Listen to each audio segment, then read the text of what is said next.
An oppressive figure of authority, a relentless policewoman, singles out a young black girl, forcing her to part with her precious braids, believing without cause that she must be a troublemaker. But when the officer finally realizes who the girl's father is, it's already too late. With power in his hands, the father doesn't just turn the tables. He ensures that the officer faces consequences beyond her wildest imagination.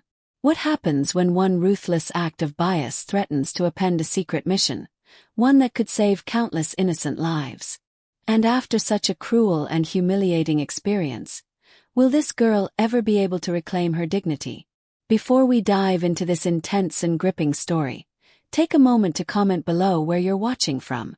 And if you haven't already, make sure to subscribe to the channel for more thought-provoking and powerful stories.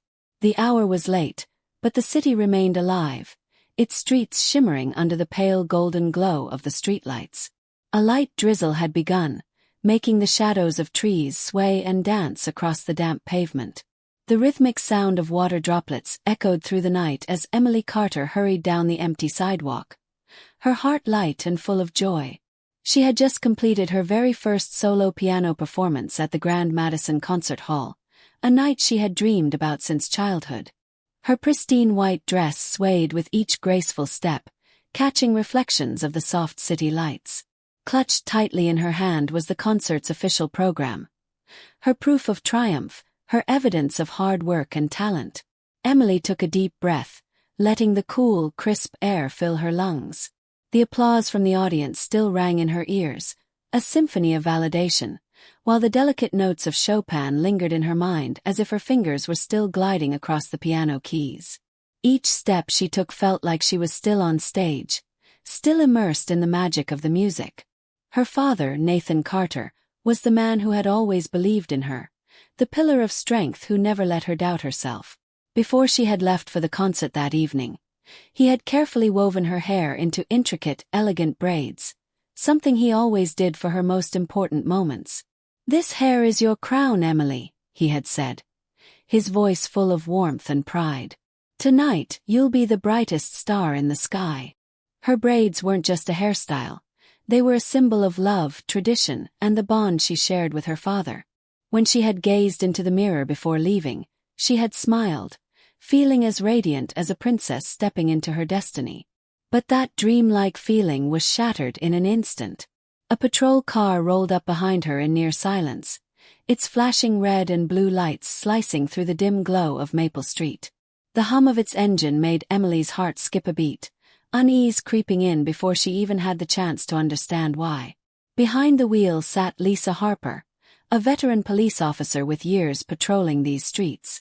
Exhausted from a long shift, her patience was thin, and her assumptions ran deep. She scanned the street and narrowed her eyes at Emily, a young black girl dressed elegantly, walking alone at this hour. But it wasn't just that. It was the braids. Lisa frowned. A girl like that wearing a hairstyle like that. Gang-related, no doubt. The suspicion swelled within her, unchecked and unchallenged. Without hesitation, she slowed the vehicle and made her decision. The car's headlights flared to full brightness, freezing Emily in her tracks. The window rolled down, and Lisa's sharp, authoritative voice sliced through the night. "Stop right there. What are you doing out at this hour?" Emily turned, startled by the abrupt command.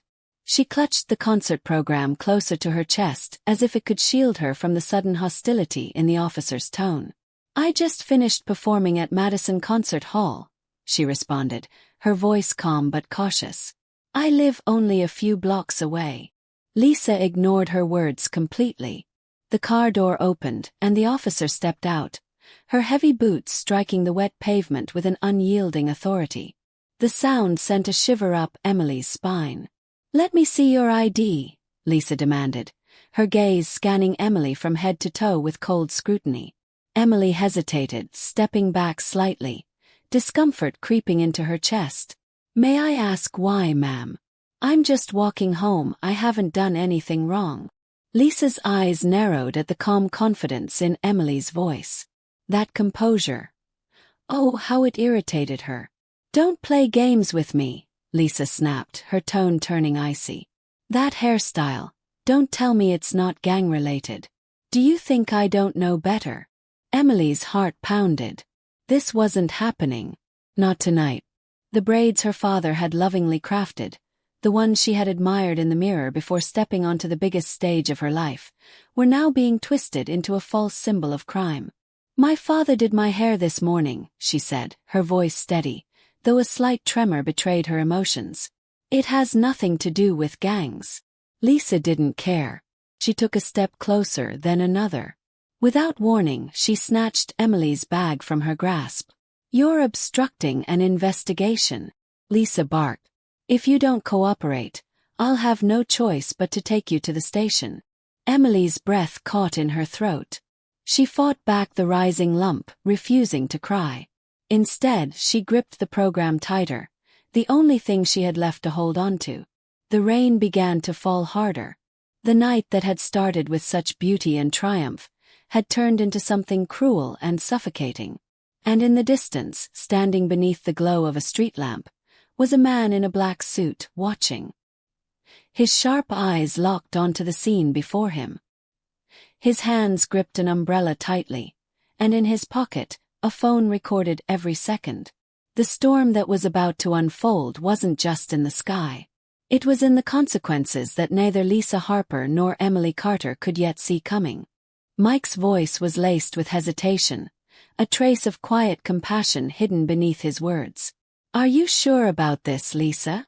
Lisa Harper didn't even flinch. Her response was cool, detached, void of empathy. "Yes, cut it all off. It's protocol." Across the room, George, the station's longtime barber, hesitated. His fingers trembled as he gripped the scissors tighter, the weight of what he was about to do pressing heavily against his chest. He turned slightly, his eyes meeting Emily's. She sat still, unmoving, her hands resting gently in her lap. Her expression wasn't one of fear or pleading. There was no desperation in her gaze. Instead, her eyes held something far more powerful: calmness, strength, and an unshakable resolve. George swallowed the lump in his throat and stepped forward, placing a weathered but gentle hand on her shoulder. His voice was soft, filled with regret. "I'm so sorry, dear," he murmured. "I don't want to do this, but I have no choice. Orders are orders." Emily lifted her head, looking directly into his eyes. Her voice was steady, unwavering. "I understand," she said quietly. "Go ahead. I'll be fine." The room fell into a suffocating silence as George raised the scissors. The first snip echoed sharply, a cruel sound in the empty air.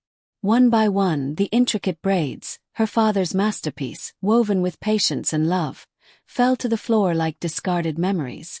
Each lock that hit the ground felt like another piece of her dignity being stripped away. George's hands shook as he continued, pausing now and then as though his conscience fought against his actions. But Lisa stood firm behind him, her cold, watchful gaze pressing him forward, her posture radiating silent insistence. Emily never looked away. She kept her eyes fixed on the small mirror hanging on the opposite wall, forcing herself to watch every piece of herself fall away.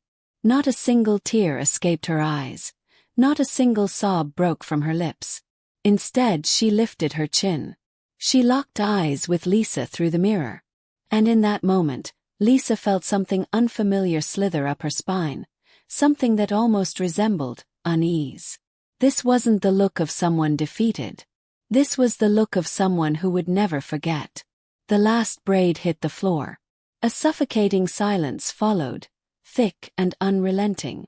Emily slowly bent down, her fingers trembling as she carefully gathered the fallen braids, cradling them in her lap as if they were treasures, as if by holding onto them, she could hold onto the last piece of herself that had been stolen. George stepped back, his chest rising and falling with unsteady breaths. His eyes glistened, though no tears fell. He had cut the hair of countless inmates, but never like this. Never under these circumstances. Lisa turned sharply on her heels and walked away, her footsteps crisp against the tile floor. She ignored the tight knot forming in her chest, the strange, unfamiliar sensation creeping into her conscience. But she couldn't shake the image of Emily, humiliated yet utterly unbroken. And what Lisa didn't realize in that moment was that her actions had just set something far greater into motion, something she could never control,